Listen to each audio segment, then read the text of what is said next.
نکن خانوم، ننویس. چیو داری یادداشت میکنی؟ مگه به خاطر من یادداشت نمیکنی؟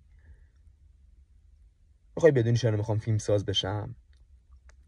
به خاطر اون بچه‌ای که صداش به گوش هیچکی نمیرسه. میخوام صداشو به گوش همه مردم برسونم که میخواد داد بزنه بگه بابا من از اون انباری تاریک میترسم.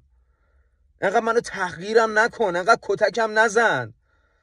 شبا وقتی کابوس میبینم منو تو اون رخت خواب کوفتی کنار خودت بخوابون. میدونی چی میخوام بگم؟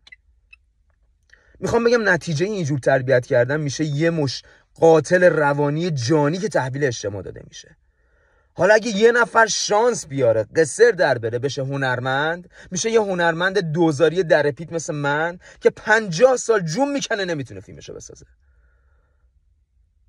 آخرش هم سر 50 سالگی باید بیاد بشینی روبروی شما که شما گند بزنی به وقت و پول و اعتبارش. شما که انقدر خط قرمز داری خانم دکتر، فلان موزیکو برام من نفرست، فلان کتابو نمیتونم بخونم، وسط مشاوره یهو وقت مشاوره تموم شده بفرمایین. همه این کارا رو داری میکنی که چی بشه؟ که به کجا برسی؟ که بشی یه مشاور حرفه‌ای. که چی کار کنی؟